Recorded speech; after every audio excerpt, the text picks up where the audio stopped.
Hello everyone, welcome to this session. आप सभी का बहुत बहुत स्वागत है आज के हमारे इस सेशन में। टारगेट आरबीआई ग्रेड बी 2023 और क्वांट और रीजनिंग में कोई इश्यू आ रहा है तो इस सीरीज के साथ चलिए। निश्चित रूप से आपको आने वाली हर बाधा को हम दूर करने की कोशिश करेंगे। ये एक ऐसी सीरीज है जिसमें हम हर मंडे, वेडनेसडे और फ्राइडे को आपके लिए कुछ लेक्चर लेकर के आते हैं, जिसमें क्वांट रीजनिंग के ही लेक्चर होते हैं। इसके अलावा बाकी डेज पे डिस्क्रिप्टिव इंग्लिश के लेक्चर्स आपके चल रहे हैं। तो यहाँ पे हम वो टॉप मोस्ट क्वेश्चन कवर करने की कोशिश कर रहे हैं जो आपके एग्जाम के लिए रेलेवेंट है, या तो वो आपसे पूछे जा चुके हैं या आपसे आगे आने वाले एग्जाम में पूछेगा।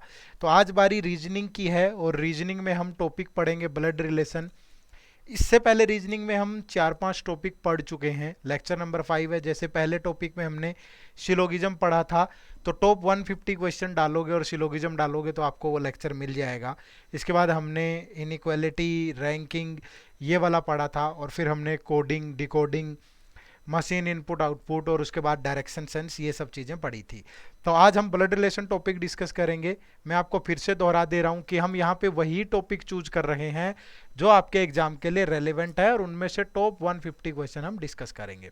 तो निश्चित रूप से अगर आप प्रैक्टिस कर लेंगे, आपको कंसेप्ट कहीं देखने की जरूरत नहीं पड़ेगी। अगर आपने ये लेक्चर कंप्लीट देख लिया, लेकिन आपको सिर्फ प्रैक्टिस करनी पड़ेगी, तो आपकी कट ऑफ छोड़ो, आपको एक डिसेंट सा स्कोर, एक अच्छा स्कोर एग्जाम में देखने को मिलेगा अगर आप इस लेक्चर सीरीज को फॉलो करते हैं। ठीक है, तो लेक्चर को एंड तक देखिएगा, समझिएगा कंसेप्ट्स को, उसके बाद फिर आप सिर्फ प्रैक्टिस करिएगा। और आपका क्या फीडबैक है इस पूरे लेक्चर को लेकर के, कैसा लगा ये सेशन आपको, वो भी हमारे साथ जरूर शेयर करिएगा। ठीक है, तो शुरू करते हैं आज के इस सेशन को। What we have to cover in blood relation. जब भी हम कोई टॉपिक पढ़ें तो सबसे पहले हमें यही पता होना चाहिए कि उस टॉपिक की डिमांड क्या है। अगर हमें ये बेसिक चीज़ें पता होंगी तो हम पूरा अच्छा बना सकते हैं उस टॉपिक को। ठीक है, तो यहाँ पे आपको फैमिली ट्री बनाना सीखना है। इसके अलावा कोडेड रिलेशनशिप और पजल भी आती हैं ब्लड रिलेशन पे, तो इन चीज़ों पे काम करना है। तो यहाँ पे हम बेसिक कंसेप्चुअल चीज़ों पे भी काम करेंगे। उसके अलावा पी वाई क्यू भी डिस्कस करेंगे। ध्यान रखिएगा, एग्जाम में अभी तक आपसे जितने भी क्वेश्चन पूछे गए हैं ब्लड रिलेशन से, वो सारे यहाँ पे 1 बाय 1 डिस्कस होंगे। ठीक है, शुरू करते हैं। तो सबसे पहली बात फैमिली ट्री की, मैंने यही बताया था आपको, ठीक है, कि अगर आपको फैमिली ट्री बनाना आ गया तो क्वेश्चन आपके लिए मुश्किल नहीं होंगे। अब ये फैमिली ट्री में आपको दो चीज़ों का ध्यान रखना है, एक तो जेंडर का, दूसरा आपको ध्यान रखना है जनरेशन गैप का। ठीक है, जनरेशन गैप। तो ये जनरेशन गैप और जेंडर कैसे डील करना है। जेंडर आपके यहाँ दो ही यूज होंगे, एक मेल और एक फीमेल। तो जब भी कोई क्वेश्चन पूछता है तो मेल और फीमेल दोनों का ही यूज करता है बस। ठीक है, तो हमें जब भी फैमिली ट्री बनाए तो उन मेल और फीमेल को आइडेंटिफाई करना है कि कौन सा पर्सन मेल है, कौन सा पर्सन फीमेल है। तो उसके लिए कुछ सिंबल यूज करेंगे हम। तो कुछ लोग सिंबल मेल के लिए प्लस यूज कर लेते हैं, फीमेल के लिए माइनस यूज कर लेते हैं, वो अपनी अपनी सुविधा के अनुसार है। तो मैं मेल के लिए हमेशा ट्रायंगल का यूज करता हूँ और फीमेल के लिए सर्कल का। तो मैं कभी भी अगर ए को इस तरीके से लिखूँ तो आप समझ जाइएगा कि ए इज अ मेल, ए एक मेल है। और मैंने कभी भी ए को ऐसे लिखा तो आप समझ जाइए कि ए इज अ फीमेल, तो ए एक फीमेल है। वो अपनी अपनी आदत की बात होती है, मुझे यही आदत पड़ी है। आपको अगर प्लस माइनस लिख के करना वो कर लीजिए, क्वेश्चन सही बनना चाहिए। ठीक है, इसके अलावा मैं अगर कहीं भी प्लस का साइन यूज करूं, ठीक है, जैसे मैंने ए और बी के बीच में ऐसे प्लस का साइन यूज किया, तो इस प्लस का साइन का मतलब है कि वो एक कपल है, यानी कि ए एक मेल है और बी एक फीमेल है, यानी कि ए हस्बैंड है और बी वाइफ है। तो कहीं भी बीच में प्लस का साइन डाला हमने तो दैट मीन्स वो एक कपल है। अगर कहीं भी कोई भी साइन यूज नहीं किया, नो साइन, तो दैट मीन्स वो सिबलिंग्स हैं। ठीक है, जैसे मैंने लिखा कि ए और ये बी, तो दैट मीन्स ए और बी क्या है, सिबलिंग है। ए बी का ब्रदर है और बी ए की सिस्टर है। ठीक है, तो कोई भी साइन ना आया तो सिबलिंग, प्लस का साइन आया तो कपल, और ट्रायंगल का साइन आया तो मेल, और सर्कल का साइन आया तो फीमेल। ठीक है, चलिए तो अब आगे बढ़ते हैं थोड़ा सा। अब देखते हैं कि जनरेशन गैप किस तरीके से लेना है। ठीक है, जनरेशन गैप में आपको अपने रिलेटिव्स को पहचानना है। वक्त आ गया है जब आपको अपने रिलेटिव्स को जवाब देना है। जो चाचा ताऊ मामा फूफी ये सब आपको आपको टोंट मारते थे कि आपका कुछ नहीं होना जिंदगी में, आपके तो इतने परसेंट आए हैं, हमारा बेटा तो ये कर गया वो। तो अब आरबीआई ग्रेड बी मैनेजर बनके उन सब रिश्तेदारों को चुप कराने का वक्त आ चुका है। ठीक है, तो सचेत हो जाइए और आज के इस सेशन को देखिए कि किस किस रिश्तेदार को चुप करवाना है, उसकी समझ एक फैमिली ट्री बनानी है हमें। ठीक है, चलो देखो, तो सबसे पहले यहाँ पे जीरो रखूंगा मैं। जीरो पे मतलब मेरी जनरेशन के लोग। ठीक है, यानी कि मेरी जनरेशन के लोगों को मुझे सेम रो में लेना है जब भी मैं क्या बनाऊंगा, फैमिली ट्री। तो उसमें कौन है, माई सेल्फ। ठीक है, जीरो पे कौन आएगा, माई सेल्फ, मेरा ब्रदर। ठीक है, मेरी सिस्टर, अगर मैं मेल हूं तो मेरी वाइफ, अगर फीमेल हूं तो मेरे हस्बैंड। ठीक है, इसके अलावा साला साली जैसे, या देवर देवरानी, ये सब यानी brother in law, sister in law. ठीक है, इसके अलावा मेरे कजन्स। ठीक है, तो ये सारे मेरी जनरेशन के लोग हैं, तो इन सबको आपको ये एक रो में लेना है हमेशा। ठीक है, फिर मुझसे ऊपर वाली जनरेशन होगी वो +1 वाली जनरेशन होगी। जैसे मेरे फादर हैं, मदर है। ठीक है, इसके अलावा सब अंकल और आंट में आ जाएंगे। ठीक है, किस में आ जाएंगे, अंकल और आंट में। ठीक है, क्योंकि अब मौसा है तो उसको भी अंकल, मामा है तो वो भी अंकल, फूफा है वो भी अंकल, चाचा है वो भी अंकल, ताऊ है वो भी अंकल, तो सब अंकल में आ गए, है ना। और इसके अलावा फादर इन लॉ और मदर इन लॉ। ठीक है, तो ये हमेशा क्या होंगे, मुझसे ऊपर वाली जनरेशन में होंगे। ठीक है जी, तो इससे भी ऊपर वाली जनरेशन कौन सी होगी, जिसमें मेरे ग्रैंड पेरेंट्स होंगे, यानी कि ग्रैंड फादर, ग्रैंड मदर। ठीक है, ये हमेशा इस वाली जनरेशन में होंगे। ठीक है जी, इसके अलावा अगर मैटरनल है तो maternal grand mother, maternal grand father, maternal grand mother, तो ये सारे मुझसे ऊपर वाली जनरेशन में आएंगे। ठीक है, एक जनरेशन छोड़ के। ठीक है, चलो, और मुझसे नीचे वाली जनरेशन में, मतलब कहने का मतलब है कि इन सब पर्सन को एक रो में लेना है, इन सब पर्सन को एक रो में लेना है, इन सब पर्सन को एक रो में लेना है। मुझसे नीचे वाली जनरेशन में जैसे मेरा सन है, ठीक है, जैसे मेरी डॉटर है। ठीक है, इसके अलावा नीस है, नेफ्यू है, ये हमसे नीचे वाली जनरेशन में आएंगे सारे। ठीक है, और उससे भी नीचे वाली जनरेशन में कौन आएगा, मेरे ग्रैंड चिल्ड्रन। ठीक है, जैसे ग्रैंड सन, ग्रैंड डॉटर। ठीक है, ये सारे क्या आएंगे, ये सब इस जनरेशन में आएंगे। ठीक है जी, तो ये इस तरीके से आपको क्या बनाना है, एक फैमिली ट्री बनाना है। ठीक है जी, तो फैमिली ट्री बनेगा, ये जनरेशन गैप्स और ये जेंडर का ध्यान रखना है। ठीक है, कुछ एक एग्जांपल शुरू में लेंगे सिंपल, उसके बाद फिर क्वेश्चन पे आगे बढ़ेंगे। ठीक है, चलो देखो, जैसे मुझे सिंपल, पहले मैं छोटे छोटे आपको फैमिली ट्री बना के दिखाता हूँ कि कैसे बनाना है, कैसे डिनोट करना है। जैसे A is the father of B, तो इसको कैसे डिनोट करोगे कि जो ए है वो फादर है और बी का पता नहीं जेंडर, तो ए ऊपर वाली जनरेशन में आएगा, बी नीचे वाली में। ए फादर है तो ए का जेंडर पता है, तो ए को ऐसे ट्रायंगल में रख दिया, बी को ऐसे ही। अब आप बोलोगे ए फादर है, तो फादर तो भाई सन का भी हो सकता है, डॉटर का भी हो सकता है, तो बी की जनरेशन, बी का जेंडर हमें नहीं पता। ठीक है, ऐसे लिखेंगे। नेक्स्ट है A is the mother of B, तो ए मदर है तो ए ऊपर वाली जनरेशन में आएगी, बी नीचे वाली में। ए मदर है, मदर का जेंडर क्लियर है। नाम के बेस पे कभी डिसाइड मत करना कि लिखा संतोष, तो संतोष मेल भी हो सकता है, फीमेल भी हो सकता है, उसमें क्या क्या दिक्कत है। आप नाम के बेस पे ये डिसाइड मत करिए कि जेंडर क्या होगा, जब तक इन्फॉर्मेशन में गिवन ना हो। ठीक है, जैसे नेक्स्ट देखो, A is the son of B, तो ए सन है और बी इनके मदर है कि फादर है नहीं पता, तो बी ऊपर वाली जनरेशन में आएगा, ए नीचे वाली में। और ए सन है इसलिए ए को ट्रायंगल में बंद कर दो। ठीक है, ए को ट्रायंगल में बंद कर दो। नेक्स्ट है A and B are brothers. ठीक है भाई, ए और बी ब्रदर है तो ए और बी दोनों सेम जनरेशन में आएंगे। ठीक है, और ब्रदर हैं तो इसलिए दोनों को ट्रायंगल में बंद कर देंगे, क्योंकि दोनों मेल हैं और बीच में कोई भी साइन नहीं आएगा क्योंकि दोनों सिबलिंग्स हैं। ठीक है, नेक्स्ट देखो, A is the sister of B, जो ए है वो सिस्टर है बी की। अब दोनों सेम जनरेशन में आएंगे क्योंकि दोनों सिबलिंग्स हैं। ए सिस्टर है, यहाँ पे ए का जेंडर क्लियर है, बी का नहीं है, बट यहाँ बोल दिया क्योंकि सिस्टर तो सिस्टर की भी हो सकती है और ब्रदर की भी हो सकती है, तो B is the brother of A, that means B एक मेल है, तो ये फैमिली ट्री बनेगा। नेक्स्ट देखो, A is the wife of B, तो ए वाइफ है, तो अब ये मत सोचो कि ए फीमेल है तो बी हस्बैंड होंगे भाई, तो वाइफ किसकी होगी, हस्बैंड की होंगी, तो ए एक फीमेल होगी और बी एक मेल होगा। बीच में प्लस का साइन डाल लिया हमने, क्यों? क्योंकि एक कपल है। तो A is the wife and B is the husband. ठीक है, चलिए next. A is the paternal uncle of B. A जो है वो पैटर्नल अंकल हैं किसके? बी के। A is the paternal uncle of B. तो ए जो है वो पैटर्नल अंकल हैं बी के। तो दैट मीन्स यहाँ पे क्या होगा कि जो बी है, बी के फादर होंगे और उन फादर के जो ब्रदर हैं वो ए होंगे। ठीक है, पैटर्नल अंकल का मतलब ये है कि बी के फादर और फादर का फिर ब्रदर, वही तो पैटर्नल अंकल हुआ। ठीक है, तो इस तरीके से करेंगे। A is the maternal uncle of B. तो दैट मीन्स क्या करना है आपको? बी और बी की मदर और मदर के जो ब्रदर होंगे वो ए होंगे। तो ये डिनोट करेगा किसको? मैटरनल अंकल को। बट यहाँ पे बी का जेंडर क्लियर नहीं है। ठीक है, आगे है A is the grandfather of B. A is the grandfather of B. तो ए बी के ग्रैंड फादर है, तो अगर कुछ भी नहीं दिया तो वो पैटर्नल ग्रैंड फादर है, यानी पी के फादर होंगे और उनके जो फादर होंगे वो ए होंगे।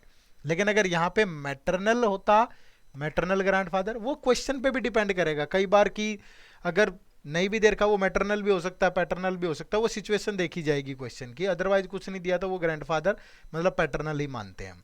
तो अगर ये बी है तो बी की मदर और मदर के फादर, तो ये मैटरनल ग्रैंड फादर हो गया। तो इस तरीके से दोनों को बना सकते हैं। ठीक है, आगे A is the son in law of B, यानी कि बी है, बी की एक डॉटर है और उन डॉटर के जो हस्बैंड है वो ए है। तो क्या हो गया? वो सन इन लॉ हो गए। ठीक है, A is the daughter in law of B. तो बी है और बी का सन है और सन की जो वाइफ है वो ए है। तो A is the daughter in law of B. तो ये इस तरीके से डिनोट करना है। ठीक है, तो ऐसे करके आपको फैमिली ट्री बनाने हैं। जनरेशन गैप का ध्यान रखना है। ठीक है, किसको किस रो में लेना है ये ध्यान रखना है, जेंडर का ध्यान रखना है। और फैमिली ट्री बन गया तो फिर कोई पजल हो या कोई अरेंजमेंट टाइप दे रखा हो, वो तो एग्जाम लेवल की चीज़ें भी हम एट द एंड तक डिस्कस करेंगे ही, उसकी टेंशन मत लो। ठीक है, चलो तो शुरू करें। ठीक है भाई, फर्स्ट क्वेश्चन के साथ शुरू कर रहे हैं। ठीक है, धीरे धीरे लेवल्स बढ़ाते चलेंगे क्वेश्चन का। हमने कोशिश की है कि हर टाइप का क्वेश्चन यहाँ पे कवर कर लें, तो काफ़ी क्वेश्चन प्रैक्टिस करेंगे। ठीक है, देखो क्या है, there are 6 members A B C D E and F in a family, males and females are equal. अगर मेल और फीमेल इक्वल है तो दैट मीन्स मेल कितने होंगे? मेल 3 होंगे, और फीमेल कितनी होंगी? फीमेल भी 3 होंगी। ठीक है, मेल और फीमेल इक्वल है, टोटल 6 मेंबर है तो दोनों इक्वल होंगे। क्या है? A and E are sons of F.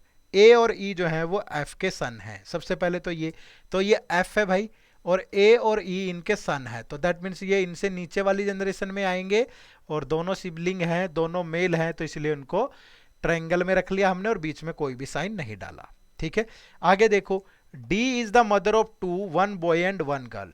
जो डी हैं वो मदर हैं, लेकिन एक बॉय की है और एक गर्ल की है, इनके 2 बच्चे हैं। ठीक है, बट अभी तक यहाँ कोई ऐसी इंफॉर्मेशन नहीं है।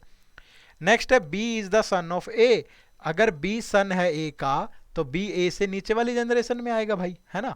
तो अब देखो यहाँ पे 3 मेल थे 3 फीमेल है, तो पहली बात तो ए ई और बी ये तीनों मेल हो चुके हैं, तो एफ एक फीमेल है।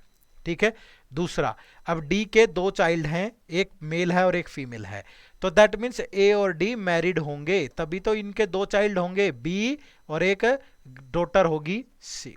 अदरवाइज वो इन कंडीशंस को फुलफिल करेगा ही नहीं। ठीक है, क्योंकि 3 मेल 3 फीमेल है तो तभी तो बनेंगे, और एक ही फैमिली है भाई। तो ए का बच्चा अगर बी है तो डी के 2 बच्चे अगर और लोगे अलग से, अगर ए डी के साथ मैरिड नहीं है सपोज, तो फिर डी के 2 चाइल्ड होने के बाद यहाँ तो 7 मेंबर हो जाएंगे, बट तो वो तो कह रहा था कि 6 मेंबर ही है। ठीक है, तो यही फैमिली ट्री बनेगा यहाँ पे। ठीक है, अब क्या कह रहा है, how is C related to A. तो जो सी है वो ए से कैसे रिलेट करेगा? ए के की वाइफ डी है, डी की डॉटर सी है, तो जो सी है how is C related to A, तो सी जो है वो डॉटर है ए की। ठीक है, क्या है? सी डॉटर है ए की। तो how is C related to A, तो C is the daughter of A. Clear है, बात समझ में आई भाई। चलो नेक्स्ट, अब देखो थोड़ा सा कोडिड भी हमने साथ के साथ ही लिया है, ऐसा ना हो कि चीजें इतनी मुश्किल नहीं होती कोडिड में, बस डायरेक्ट रिलेशन ना दे करके किसी कोड के माध्यम से दिए होते हैं। ठीक है, देखो $P means P is the mother of Q। ठीक है, $Q means P is the mother of Q। Next है P#Q means P is the father of Q, hash. ठीक है, तो हैश डिनोट करेगा फादर को। P@Q means P is the husband of Q, तो @ जहां भी आया दैट मीन्स वो उनके हस्बैंड है। P percentage Q means P is the daughter of Q, तो परसेंटेज का मतलब डॉटर है। ठीक है, तो पहले इस इंफॉर्मेशन से फैमिली ट्री बनाएंगे, फिर देखते हैं। तो F eight the rate D, eight the rate का मतलब है हस्बैंड, तो F जो है वो हस्बैंड हैं किसके, D के। ठीक है, तो F is the husband of D। D percentage के, परसेंटेज का मतलब है डॉटर, तो D जो है वो डॉटर है K की, बट K का जेंडर नहीं पता। K हैज H, तो K जो है वो फादर हैं H के, तो अगर K फादर हैं H के तो D के भी फादर हैं वो। ठीक है, तो D के भी फादर है क्योंकि D डॉटर है उनकी। ठीक है, तो H का जेंडर हमें यहां नहीं पता। ठीक है, अब कह रहा है कि how is F related to H, जो F है वो H से कैसे रिलेट करेगा। अब H की सिस्टर है D और D के हस्बैंड है F, तो F क्या हुए इनके, ब्रदर इन लॉ। ठीक है, तो क्या हुआ आंसर, ब्रदर इन लॉ। लेकिन अगर वो उल्टा पूछता कि how is H related to F, तो फिर नहीं बता पाते हम। क्यों नहीं बता पाते, क्योंकि H का जेंडर हमें नहीं पता। ठीक है, चलो नेक्स्ट। बनाया करो खुद से, वीडियो पॉज करके हर एक क्वेश्चन को सोल्व किया करो और देखो कि कैसे एग्जीक्यूट करना है, और फिर मेरे सॉल्यूशन के साथ मैच करो, देखो कि क्या सही दिशा में जा रहे हैं हम। अगर कहीं गड़बड़ हो रही है तो फिर उसे सुधार लेंगे, यही तो है सबसे बेस्ट तरीका चीजें सीखने का। ठीक है जी, चलो तो ये इन्फॉर्मेशन तो सेम ही है वैसी। यहाँ पे पूछ रहा है which of the following expression means C is the grandson of A. अब क्या होगा, क्या पांचों के पांचों ऑप्शंस उठा करके हमें पहले फैमिली ट्री बनाने हैं, नहीं। क्या पहले एक संभावना है कि हो सकता है कुछ ऑप्शन एलिमिनेट हो जाए, बट किस बेस पे, जेंडर के बेस पे। देखो क्या है बच्चे, C is the grandson of A, हमें बताना है कि इनमें से कौन सा एक्सप्रेशन ये शो करेगा कि C ग्रैंडसन है A का, तो दैट मीन्स C क्या है, एक मेल है। तो पहले उन ऑप्शंस को एलिमिनेट कर दो जहां पे C मेल नहीं है। अब देखो P dollar Q means P is the mother of Q, तो डॉलर का मतलब मदर है। P has Q means P is the father, तो हैज का मतलब फादर है। P eight the rate Q means P is the husband, तो eight the rate का मतलब हस्बैंड है। P परसेंटेज का मतलब है डॉटर है। ठीक है, तो यहां पे भी देखो, अगर मैं C देखूं तो C डॉलर D, तो C is the mother of D, dollar का मतलब तो मदर है, तो यहां तो C एक फीमेल है, लेकिन C तो एक मेल होना चाहिए, तो ये ऑप्शन एलिमिनेट हो गया। यहां देखो C at the rate D, फिर से ये भी एलिमिनेट हो गया। यहाँ C at the rate D, C dollar था sorry, C at the rate का मतलब हस्बैंड है, यहाँ मेल है। C हैज E, हैज का मतलब क्या है, फादर, यहाँ भी मेल है। यहाँ C डॉलर D, ये भी, तो दो ही ऑप्शन बचे हमारे पास, तीन तो एलिमिनेट हो गए, तो वन बाय वन बना लेंगे। अब देखो A डॉलर B, तो डॉलर का मतलब है मदर, तो A is the mother of B। ठीक है, नेक्स्ट है भाई, तो A dollar B, A is the mother of B। B has C, has का मतलब फादर, तो B is the father of C, है ना। और फिर क्या है, C at the rate D, eight the rate का मतलब हस्बैंड, तो C is the husband of D। तो यहीं से ये प्रूव हो गया कि जो C है वो ग्रैंडसन है A के। ठीक है, क्योंकि A का सन B है और B का सन C है, तो C is the grandson of A। ठीक है, तो यहीं से प्रूव हो गया, आगे तो चाहे कुछ भी दे रखा हो, तो ऑप्शन 3 जो है वही आपके क्वेश्चन का राइट आंसर होगा। ठीक है, तो इस तरीके से चीजें आपने देख लेनी है यहाँ पे। क्लियर है जी, चलो आगे बढ़े, नेक्स्ट क्वेश्चन। देखो कुछ इस टाइप से क्वेश्चन भी एग्जाम में पूछता है, जब इस तरीके से पॉइंट आउट करके दिया गया हो तो उन क्वेश्चंस को कैसे सोल्व करना है ये भी देखते हैं। क्या है देखो, pointing to a boy on the stage Aman said. अब देखो यहाँ पे दो चीजें हैं, एक तो अमन है, ठीक है, अमन है, और अमन किसी बॉय को पॉइंट कर रही है, किसी बॉय को पॉइंट कर रही है। ठीक है, और किसी बॉय को पॉइंट करते हुए अमन कहती है, बॉय को पॉइंट कर रही है, तो वो सर किस में होगा, ट्रायंगल में ही होगा। क्या कह रही है, he is the brother of, he is the brother of the daughter of, यानी कि he is the brother of, ये ब्रदर है, डॉटर ऑफ, ये वो डॉटर है, of the wife of my husband, of the wife of, यानी ये brother है, ये ब्रदर है इनका, लेकिन ये डॉटर है किनकी, ये डॉटर है wife of, wife of my husband, wife of my husband. तो माई कौन है, अमन ही है, तो दैट मीन्स अमन यहां पे है। ठीक है, वाइफ ऑफ माई हस्बैंड, तो ये अमन है। तो how is the boy on the stage related to Aman. तो अब देखो ये माई कौन है, ये अमन ही है, तो अमन की वाइफ की ये डॉटर है और ये इसका ब्रदर है, तो फिर ये भी इनका क्या होगा, बेटा ही होगा।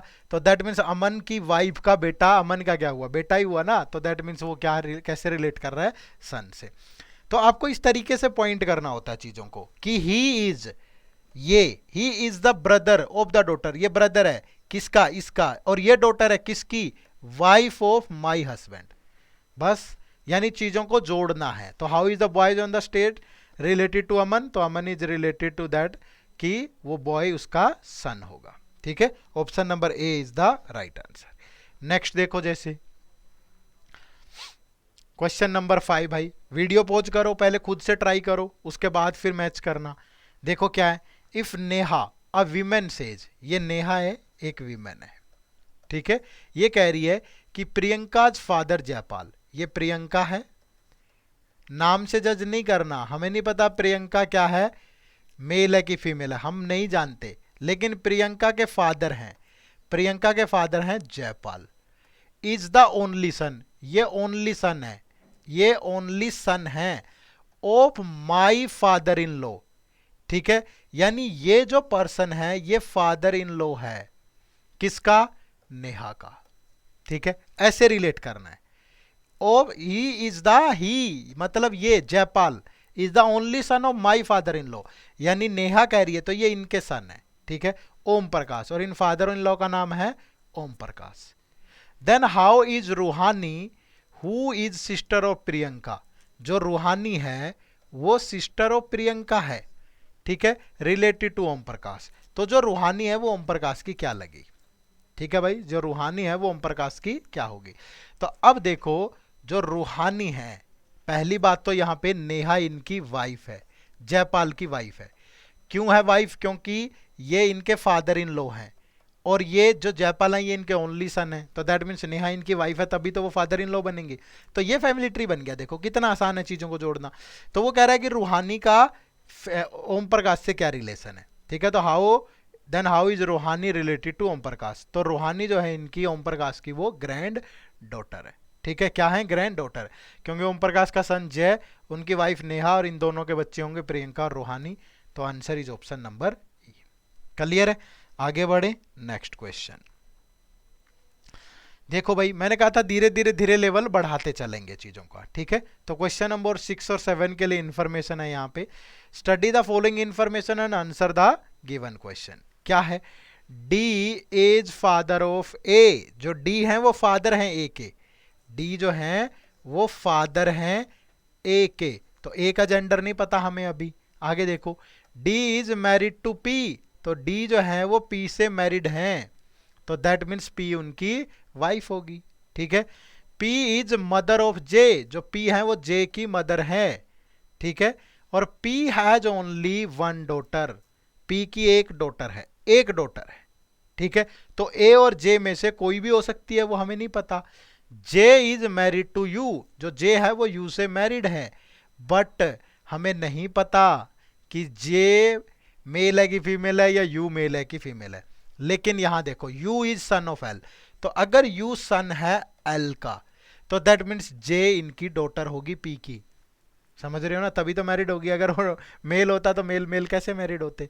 और दैट मीन्स ये ओनली डॉटर है, तो ए इनका सन है, क्योंकि ये बोला था ना कि P has only one daughter. तो ये बन गया फैमिली ट्री भाई।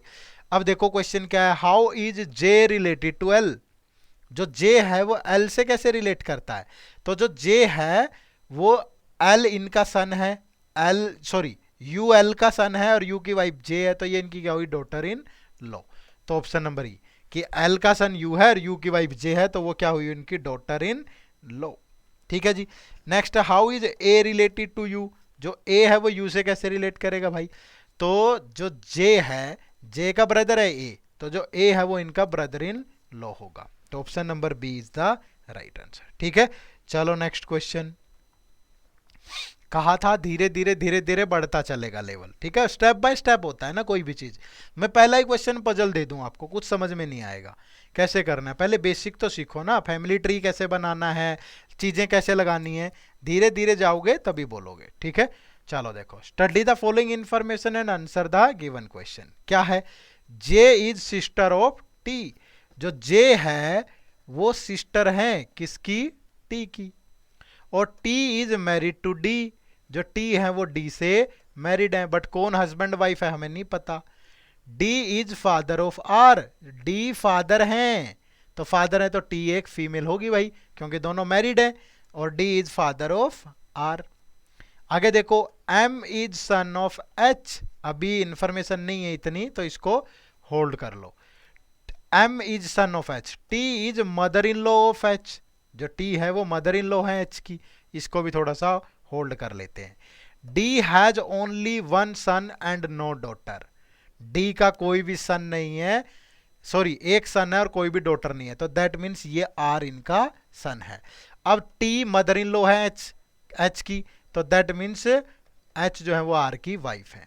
और एम जो है वो सन है एच का, तो जो एम है वो आर और एच का सन है। ठीक है भाई। अब देखो, जे इज मैरिड टू बी। जो जे है वो मैरिड टू बी है, तो जे के हस्बैंड होंगे बी भाई, क्यों? क्योंकि जे तो एक फीमेल है। और L is daughter of B, तो एल जे और बी की डॉटर है। ठीक है, तो ऐसे करके फैमिली ट्री बनेगा। अब इस पे क्वेश्चन देखो क्या क्या है। How is L related to T. तो जो एल है वो टी से कैसे रिलेट करेंगे? टी की सिस्टर जे है और जे की डॉटर एल है, तो वो उनकी क्या हुई? निस। ठीक है, क्या हुई? Niece. How is M related to D. M, M के फादर आर, आर के फादर डी, तो एम क्या हुए? उनके ग्रैंडसन, तो option E is the right answer. How is J related to R. J related to R, तो J R से कैसे रिलेट करेगा? आर के फादर डी, डी की वाइफ टी, टी की सिस्टर जे, तो ये इनकी क्या हुई? आंट हुई। ठीक है, मौसी लगी, तो मौसी को क्या बोलेंगे? आंट बोलेंगे भाई, है ना? तो B is the right answer. ठीक है जी, चलो आगे बढ़ते हैं। नेक्स्ट देखो,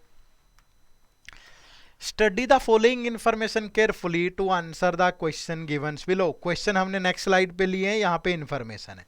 ये हमें कोडेड फॉर्म में रिलेशन दिए है, यहाँ पे इंफॉर्मेशन है, इनको पहले फैमिली ट्री बनाना है, फिर आगे सोल्व करना है।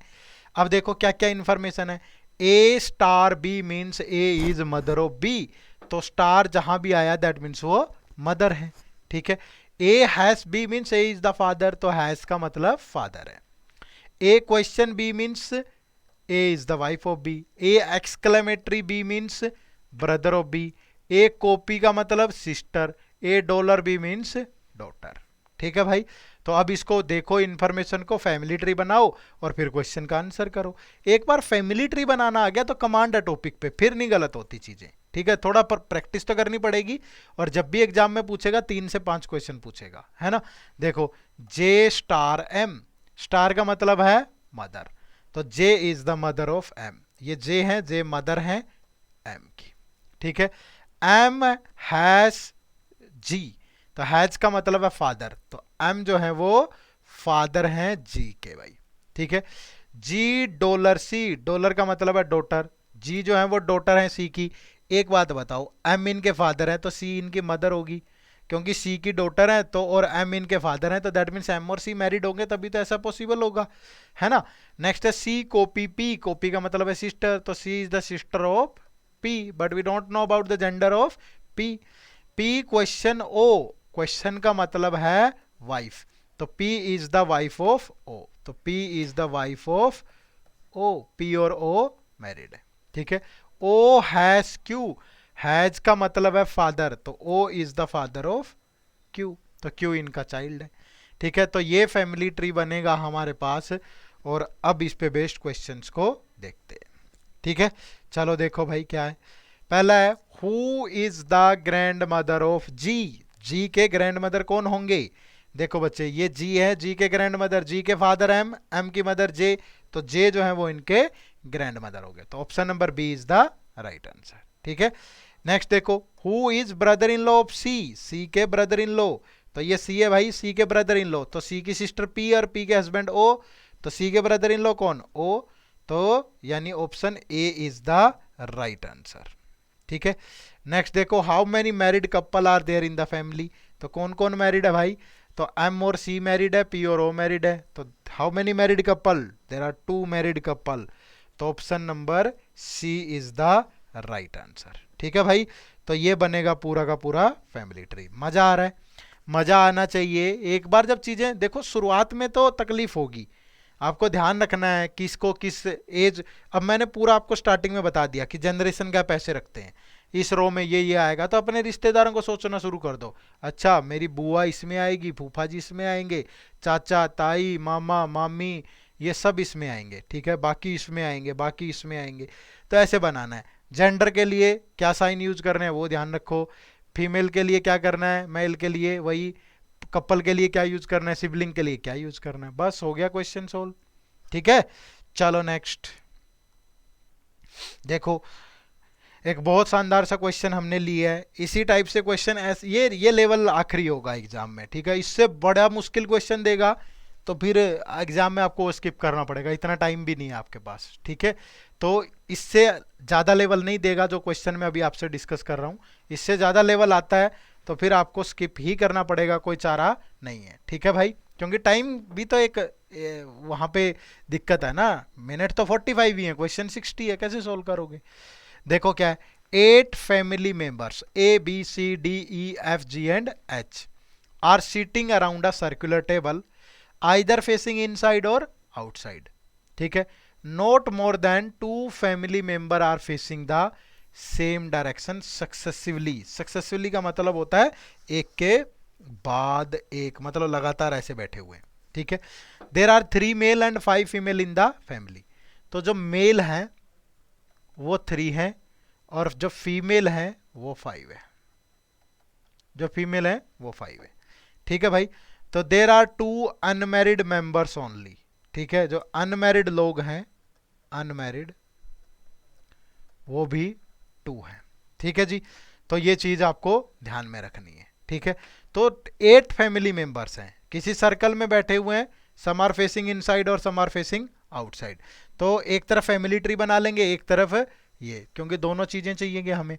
तो ये 8 पर्सन जब भी देना इस तरीके से एक दूसरे के अपोजिट आपको उन्हें फिट करना होता है, ठीक है, एक दूसरे के अपोजिट होने चाहिए हमेशा, ठीक है। अब क्वेश्चन स्टार्ट करते हैं, फैमिली ट्री भी देखना है और ये भी क्या इंफॉर्मेशन है देखो। D is the father of A, जो डी है वो ए के फादर हैं, तो यहां बना लेते हैं फैमिली ट्री। जो डी है वो फादर हैं ए के, ठीक है जी। And sitting second to the left of A, जो डी है वो second to the left of A है हमेशा, और इसको ऐसे टिक कर लेंगे क्योंकि ये क्या है, ये हमारे पास एक डेफिनेट इंफॉर्मेशन है, ठीक है। और कह रहा है who is not facing inside, जो ए है वो इनसाइड फेस नहीं कर रहा। तो इस इंफॉर्मेशन को बना लो, मान लीजिए ये ए है यहाँ पे और इनसाइड फेस नहीं कर रहा, आउटसाइड फेस कर रहा है, तो इसके लेफ्ट में सेकंड डी है, तो 1 2 लेफ्ट में सेकंड तो ये होगा ना। ये ध्यान रखो इनसाइड और आउटसाइड कि कौन किसके लेफ्ट में कौन किसके, अगर वो आउटसाइड फेस कर रहा है तो इधर उसका लेफ्ट है इधर उसका राइट है, अपने आप को एज्यूम कर लो वहां पे, ठीक है। चलो आगे, D has only 1 daughter, D की ओनली 1 डॉटर है, यहां लिख लेते हैं डी की एक डॉटर भी है भाई, ठीक है। आगे ओनली 1 डॉटर, एक ही डॉटर है डी की। G is the mother of B, जो जी है वो बी की मदर है। अब यहां पे इसको बाद में इंफॉर्मेशन को कंबाइन कर लेंगे, G is the mother of B, ऐसे लिख लेते हैं, ठीक है। And sitting third to the right of D, अब जो जी है is the mother of B है और sitting third to the right of D है, तो डी होगा, डी के राइट में यहां 2 पर्सन होंगे और यहां बी होगा, जी के राइट, डी के राइट में third, G is the mother of B and sitting third to the right of D, G sorry, जो जी है वो इनके राइट में थर्ड होगा, बट हमें नहीं पता ना कि डी का फेस किधर है, तो अभी इसको होल्ड पे रख लेंगे, ठीक है। आगे कह रहा है C has only 2 children, G is the mother of B and sitting third to the right of D, और उसके 2 ही चिल्ड्रन है, तो एक चिल्ड्रन तो बी है और एक चिल्ड्रन और होगा, कौन होगा हमें नहीं पता। आगे बढ़ते हैं, F is sitting immediate left to her uncle B, जो एफ है वो immediate left to her uncle B है, तो एफ होगा, और ये बी के इमीडिएट लेफ्ट है भाई, और हर अंकल बी, जो एफ है वो immediate left over uncle B है, तो बी अंकल है, तो दैट मीन्स बी एक यहां पे मेल होगा, ठीक है। और अंकल बी, तो एफ इनसे नीचे वाली जनरेशन में है, समझ रहे हो, ये फैमिली ट्री ध्यान रखना, क्योंकि बी अंकल है, तो बी अगर अंकल है तो बी मेल हुआ, और बी एफ से ऊपर वाली जनरेशन में होगा क्योंकि वो एफ का अंकल है, ठीक है। आगे देखो, H is the father of C, जो एच हैं वो फादर हैं सी के, तो यहां लिख लेते हैं भाई H is the father of C and sitting second to the right of F. H is the father of C और राइट ऑफ एफ है, तो एफ होगा और एफ के राइट में सेकंड है, एफ के राइट में सेकंड है एच, एफ के राइट में सेकंड है एच ये, और ये इनके लेफ्ट में है, F is the immediate left of B, ये बोला था यहां, ठीक है। और ये एच जो है वो राइट में सेकंड है एफ के, ये ध्यान रखना है, थोड़ा सा बहुत बार कंफ्यूजन हो जाता है हमें, क्योंकि जब इनसाइड और आउटसाइड फेसिंग होंगे ना, तो एफ इमीडिएट लेफ्ट में है बी के, और हमने ये ले लिया कि बी इमीडिएट राइट में एफ के, ऐसा जरूरी नहीं है, ठीक है। तो वो थोड़ा कंफ्यूजन हो सकता है, इसलिए इसको इस तरीके से साइन बना के लिखो हमेशा, ठीक है। देखो क्या, ई is the daughter in law of D, E is the daughter in law of D, तो डी की डॉटर इन लॉ है, ठीक है, और डी की एक ही डॉटर है, डी की एक डॉटर भी है और डी की ये डॉटर इन लॉ भी है ई, ठीक है। तो इनका कोई एक हो सकता है कि ए इनकी डॉटर हो, ऐसी संभावनाएं हैं, ठीक है। और जो है ई is the daughter in law, तो या तो आप इसको इस तरीके से बना लो कि ये डी है, ठीक है, और डी की एक डॉटर भी है, डी का ये डी फादर भी है ए के, लेकिन दोनों में पता नहीं है कि हो सकता है कि वो ए ही हो, तो इनका एक सन भी होगा और उनकी वाइफ ई होगी, बाद में इस पूरी इंफॉर्मेशन को कर लेंगे काबू में, टेंशन मत लो। And seats immediate right of D, जो ई है वो इमीडिएट राइट ऑफ डी है, ठीक है, तो ई is the immediate right of D, तो ये डी है, ये इमीडिएट राइट ऑफ ई है, तो ऐसे करके हमने इसको बना लिया, ठीक है जी। आगे देखो, जी हैज टू ग्रैंड डॉटर, जी की दो ग्रैंड डॉटर है भाई, तो जी की दो ग्रैंड डॉटर है, इतनी बड़ी तो फैमिली भी नहीं है, तो दैट मीन्स एक तो एफ ही होगा और एक और होगी कोई इनकी डॉटर, ठीक है। आगे देखो, E does not have any children, E का कोई भी चिल्ड्रन नहीं है, ठीक है, ई का कोई भी चिल्ड्रन नहीं है। All the males in family are facing inside, female are facing outside, जो मेल है वो तो इनसाइड फेस कर रहे हैं और जो फीमेल है वो आउटसाइड फेस कर रही है। अब देखो डी का जेंडर हमें पता है कि डी क्या है, एक डी एक मेल है, तो मेल जो है जितने भी मेल है यहां पे बोला गया है कि मेल आर फेसिंग इनसाइड, तो अगर मेल इनसाइड फेस कर रहा है ये हो गया भाई, और ये देखो ए आउटसाइड फेस कर रहा है, तो ए अगर आउटसाइड फेस कर रहा है तो एक फीमेल है, तो ए एक फीमेल होगी यहाँ पे, ठीक है, ए एक फीमेल है, तो डी की डॉटर वो यही है भाई, ए ही है। तो देखो पूरी फैमिली भी काबू में आ गई, कैसे, पहले सर्कल बना लेते हैं फिर इसको बनाएंगे आगे, ठीक है, या इसको कंबाइन करना है, पहले इसको कर लो। देखो इसको कंबाइन करने पे क्या होगा, अब जी एक मेंबर है सबसे ऊपर, ठीक है भाई, जी का सन है बी, ठीक है, जी का सन है बी। अब जो डी है, डी, ठीक है, डी है भाई, और डी की डॉटर ए है, ठीक है, डी की डॉटर ए है, और बी के आगे दो ग्रैंड चिल्ड्रन है, और ई का कोई भी चिल्ड्रन नहीं है, ये भी समस्या ही है, ये भी तो एक समस्या है, ठीक है।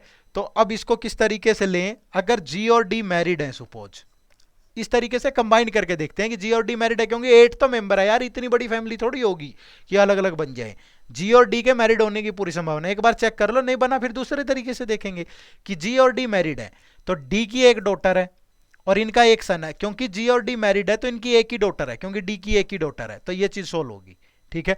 और जी का सन है बी, बी है, और बी जो है, जो डी का सन है वो ई से मैरिड है, तो जी का सन बी है और ये बी अगर ई से मैरिड है, ठीक है, ये दोनों कपल हैं ई और बी, इनका कोई भी चाइल्ड नहीं है, तो फिर चाइल्ड किसके होंगे, ए के ही होंगे, तो ए की दो डॉटर होगी एफ और एक डॉटर और है, तो 3 और 4 7, लेकिन जो एच है वो फादर है सी के, तो एच अगर फादर है सी के तो ए के हस्बैंड एच होंगे ना, और ये सी बन जाएगी, तब भी तो जाकर के ये पूरी इंफॉर्मेशन ये जितनी थी यहां पे वो ऐसे बनेगी। अब आपके मन में ये सवाल उठ रहा होगा कि आपने डायरेक्ट कैसे देख लिया कि जी और डी हस्बैंड वाइफ है। भाई इतनी इंफॉर्मेशन, अगर डी भी एक अलग फैमिली है और ये अलग फैमिली है, तो इतने तो लोग ही नहीं है फैमिली के अंदर, कैसे बनेगा, और बी की भी वाइफ है तो एक पर्सन, तो पूरे हाई चांसेस हैं कि जी और डी मैरिड होंगे। इस तरीके से अंदाजा लगाना है आपको हमेशा एग्जाम में, ठीक है। चलो देखो यहां पे आओ, तो अब जी है, ये सारा बन गया। अब देखो डी के इमीडिएट राइट में ई है, तो डी का इमीडिएट राइट ये होगा, तो ई है, ठीक है, और ई एक फीमेल है और जितनी भी फीमेल हैं वो कहां फेस कर रही हैं, आउटसाइड, तो ये आउटसाइड फेस करेगी, ठीक है, क्योंकि फीमेल आर फेसिंग आउटसाइड, ऐसा बोला है, ठीक है। डी और ए के ये हो गया सोल्व।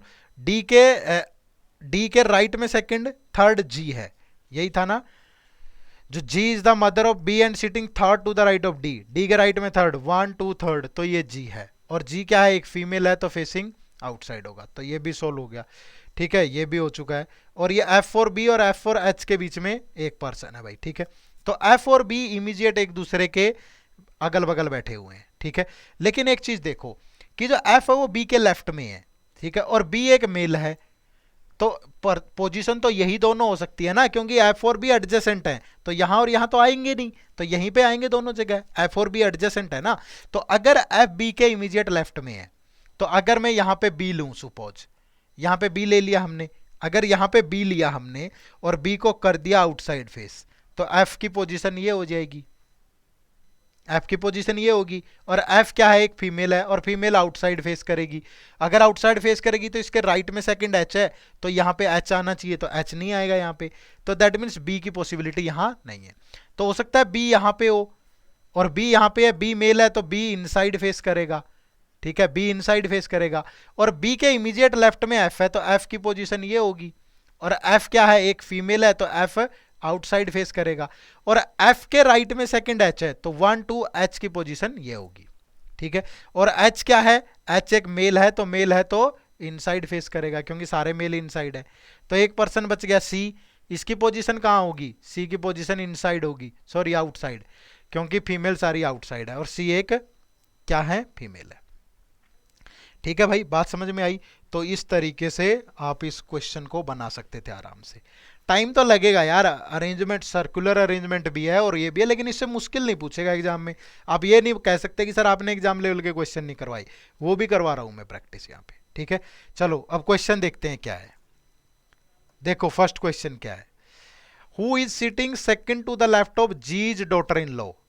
पहले जी की डॉटर इन लॉ देखो कौन है, तो जी की डॉटर इन लॉ है ई, तो ई के सेकंड टू द लेफ्ट देखना आपने, तो ये ई है, ई के second to the left 1 2 G होगा भाई, जी, तो option number A is the right answer, ठीक है। नेक्स्ट देखो 15, who is immediate left to the grand mother.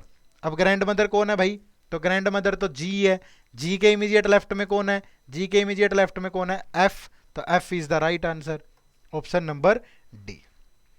Next है, what is the position of B with respect to C's grandfather when observed from left to his position? What is the position of B with respect to C's grandfather? C के grandfather कौन है भाई, C के grandfather है D, तो D के left में B की क्या पोजीशन है, तो D के लेफ्ट में ये D है, D का लेफ्ट ये है, B की पोजीशन है 1 2 थर्ड, तो थर्ड टू द लेफ्ट, यानी option D is the right answer, ठीक है। तो इस तरीके से क्वेश्चन आपसे पूछेगा, लेकिन मैंने यहां पे आपको जो समझाया है वो हर एक पॉसिबिलिटी को लेके समझाया है कि इसकी ये हो सकती है, यहां से ये बन सकता है, आराम से बना सकते हो, ठीक है। चलो आगे देखते हैं नेक्स्ट क्वेश्चन। एग्जाम में भी ऐसे ही क्वेश्चन आ रहे हैं, ये आरबीआई ग्रेड बी 2017 का क्वेश्चन है, बनाओ फटाफट, ठीक है। वीडियो पॉज कर लो, पहले खुद से बनाओ भाई, सोचो बनाओ, तभी आगे बढ़ेंगे।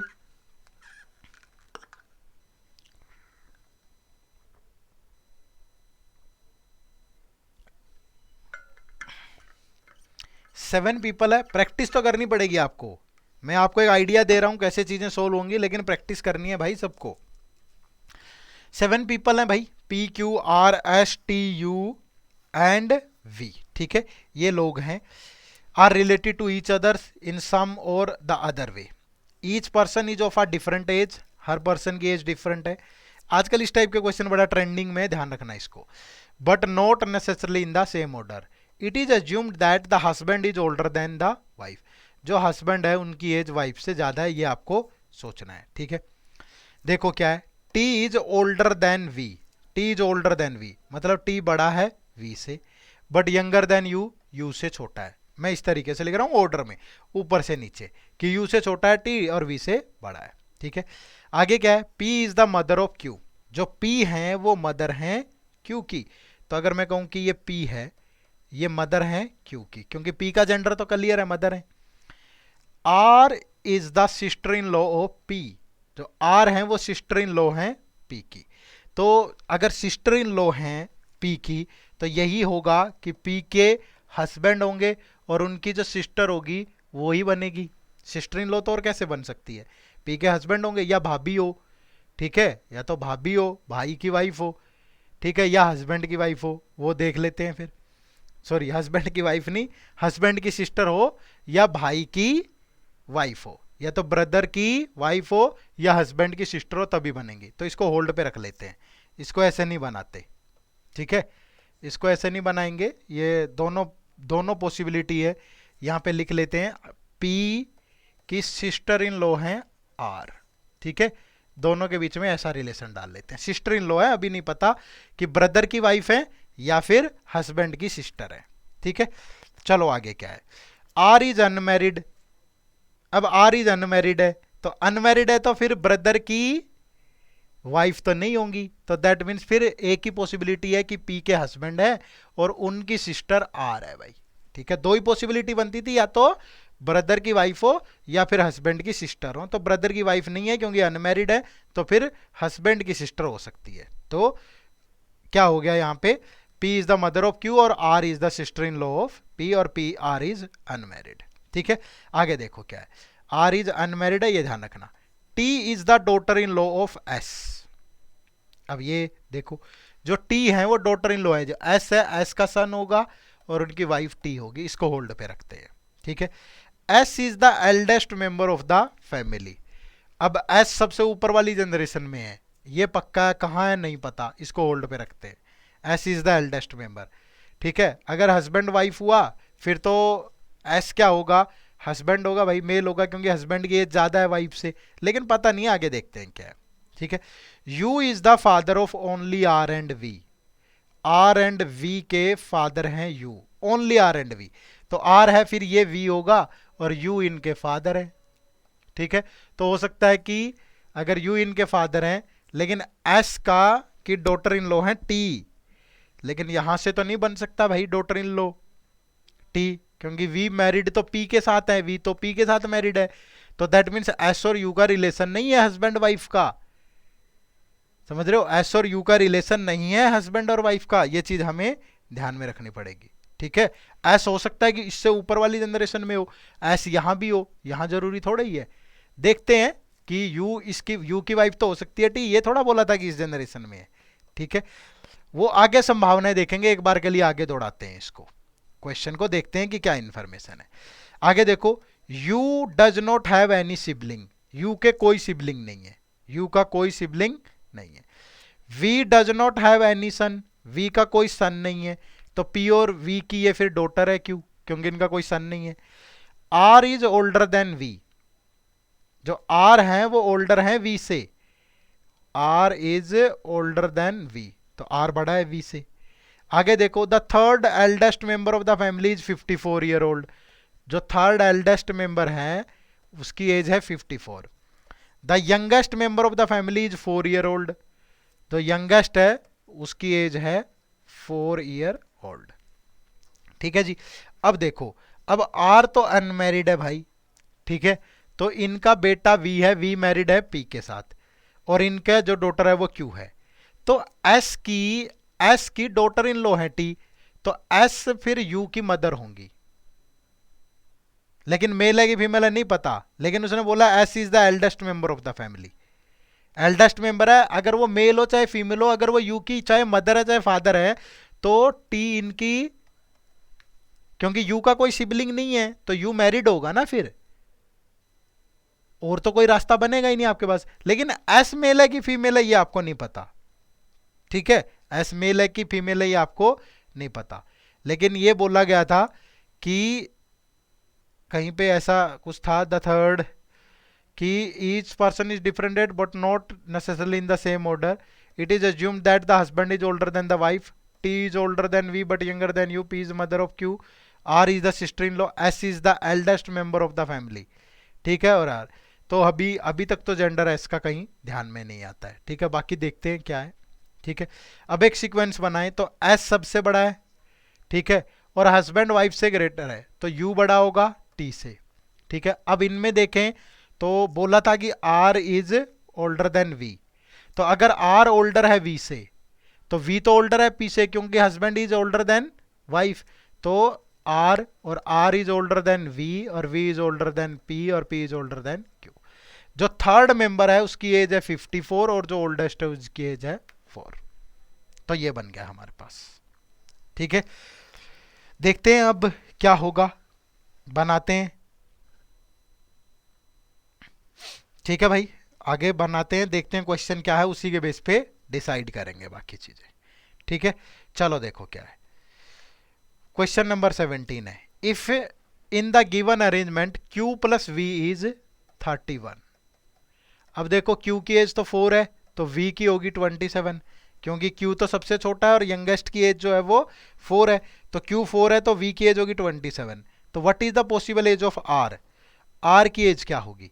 अब v की एज है 27 और t की एज है 54, तो r की एज 27 और 54 के बीच में लाई करेगी ना, 54 और 27 के बीच में।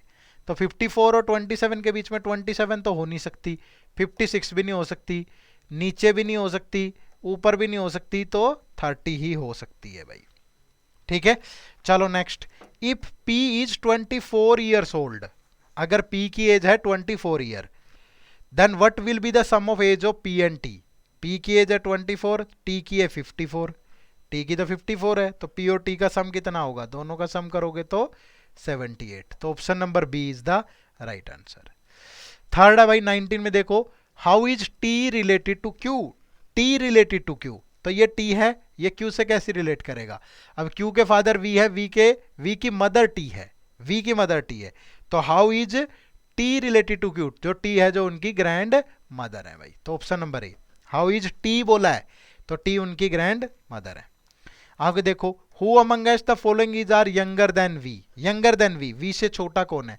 तो वी से छोटा है p और q, p और q, तो बोथ p और q, both p and q, ये आ गया ऑप्शन।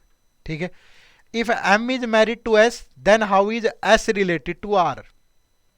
अगर m is married to s है, तो अगर m जो है वो s से मैरिड है, तो m क्या होगा फिर?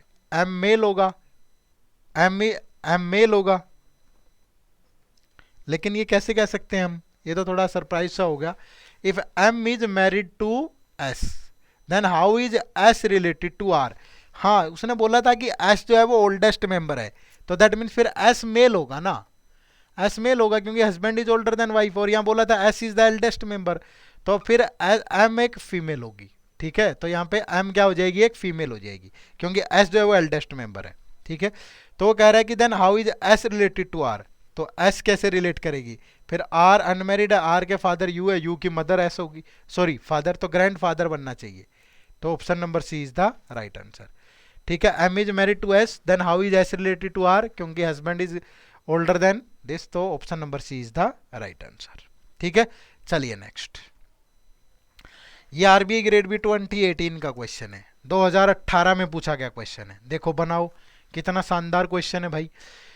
Read the following information carefully to answer the given questions. ठीक है, in a family of 9 members, video pause कर लो, पहले खुद से बनाओ फिर आगे बढ़ना।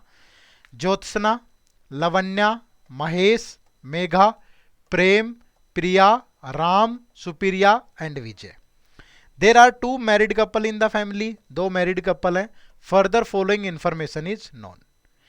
प्रेम इज सन ऑफ महेश, जो प्रेम है वो सन है महेश के, तो यहां पे प्रेम लेंगे भाई, ये प्रेम है और ये सन है किसके? महेश के।